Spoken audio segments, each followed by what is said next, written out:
My fiancé and I have been together 3 years, and living together too. He's definitely a hothead.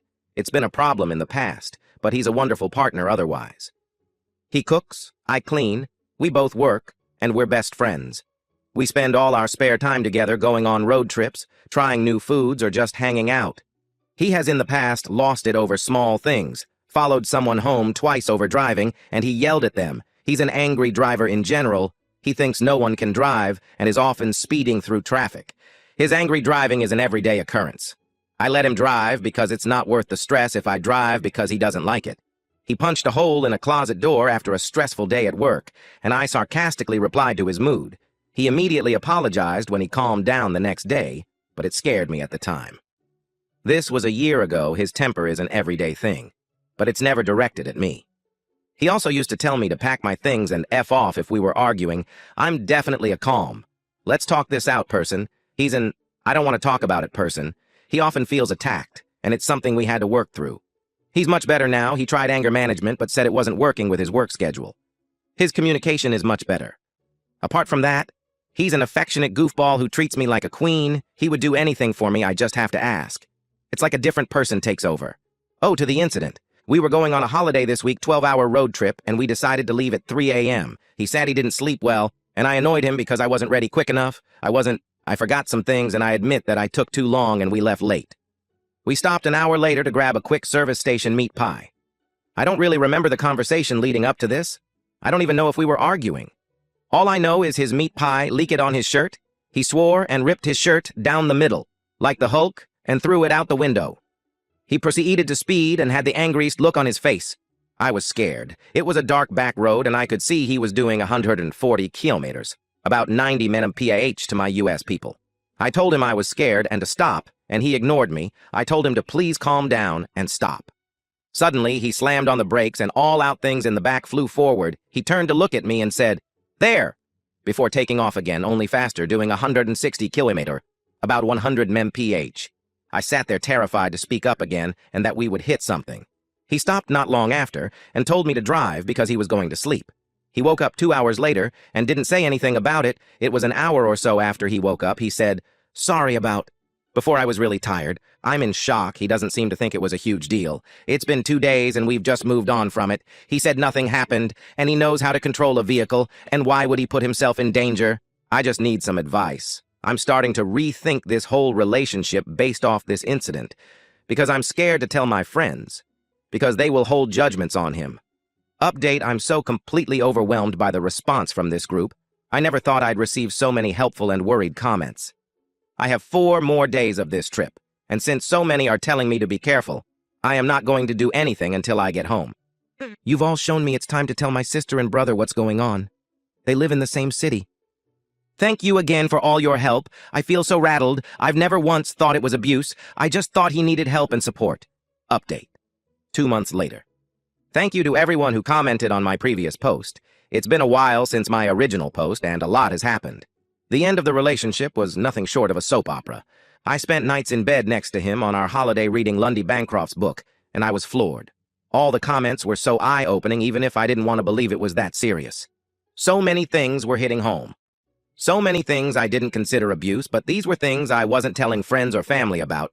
I was protecting him from anyone knowing what he was really like. A part of the book referenced cheating and abusers as one archetype that matched a lot of my partner's attributes. I thought I was crazy, but over a week after we got home from our holiday, he got home from work. We had dinner, and he went to shower, so I checked his phone. I repeated this for quite a few nights, gathering evidence. He has been cheating on me. Lots of different women over the last 3 years, and currently one woman who knows all about me and likes to talk about how awful I am with him. A lot of things he thought he deleted that messenger archived. I eventually confronted him one of those nights when he was coming to bed, and he told me he was too tired to talk about it, and that I invaded his privacy, and that they were just friends. I was so angry I pushed it, in terms of keeping the conversation going, not physically. He said he wanted to sleep, and I said if I wasn't getting any sleep, he wasn't either. He snapped. He punched a hole in the wall. He broke our dresser. It's destroyed. He went into the kitchen and smashed other things. It was terrifying. I was begging him to stop. He then said I was lucky something of his wasn't broken. I said, why? What does that mean? He said he would have unalived me. More graphic, but I'm not sure I can post that here. I got my things and snuck to my car and went to a friend's. He called me and said not to bother coming home. I wasn't. Why would I? The next day, he said it was all my fault because I wouldn't let him walk away, that I was a moron and ruined everything, that I should have let him sleep and waited until the morning. I called my brothers and said I needed to get my things. I decided it wasn't a good idea for them to come yet because I think they would have escalated the situation as they were angry too. I took my sister and friend and had them wait in the car until I was sure it was safe. He wasn't meant to be home, but was. They said I had 5 minutes until they were coming in. I told him I'd come to get my things. He got emotional and said he never wanted me to see that side of him. I said we were done, and he got angry again and chased me into the garage throwing pillows at me. He said I would regret not fighting for this, and I asked him what I was fighting for, because this wasn't how you treat someone you love. He collapsed into a crying mess and said he loved me too much and needed me, that he'd been an idiot and ruined it all. He said I could take what I wanted, that he would speak to me tomorrow when we've both slept. He got upset when my friend and sister came inside because he didn't know they knew. I took the opportunity to get clothes and my brothers returned for my things 2 days after.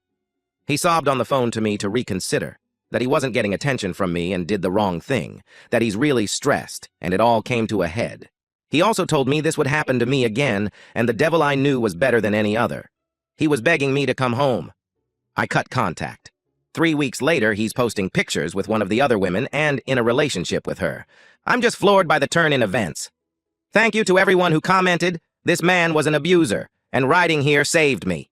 Please don't date angry men. Please realize if there's physical violence of any kind, they're capable of worse. The cheating was a bullet. I didn't see coming. I never suspected him of that ever in the whole 3 years, and I'm extremely embarrassed of being replaced so easily and being fooled so easily. I'm living with my brother. My self-esteem is in the toilet, and I guess I'm starting my life over again now. Story 2. My boss collected money for flowers for me and then kept it for herself. Unfortunately, 7 weeks ago, my dear grandmother passed away at 91.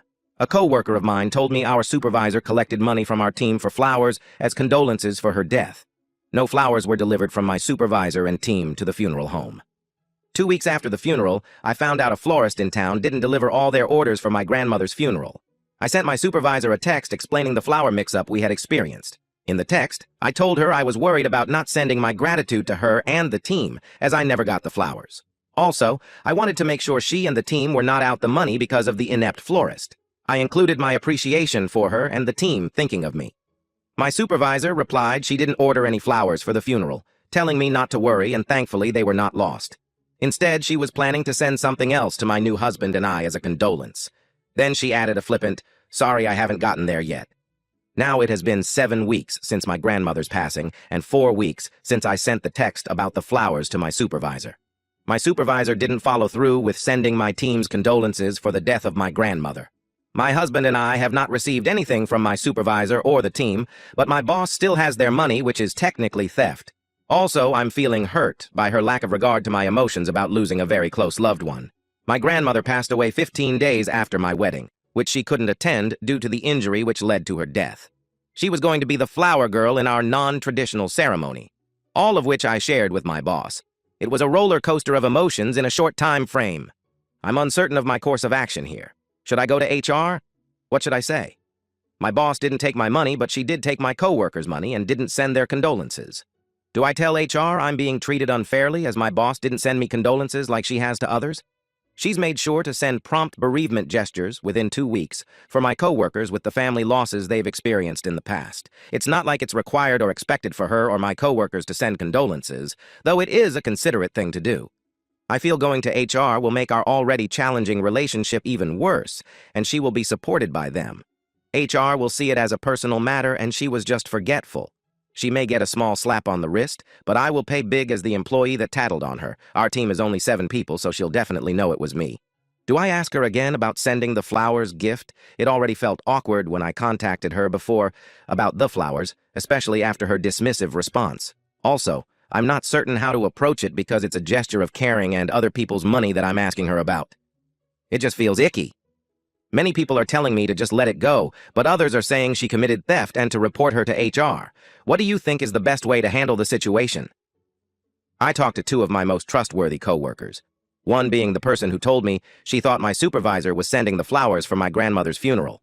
I expressed to them I had not received any condolences from my boss on their behalf, and expressed my gratitude for their contributions when my grandmother passed.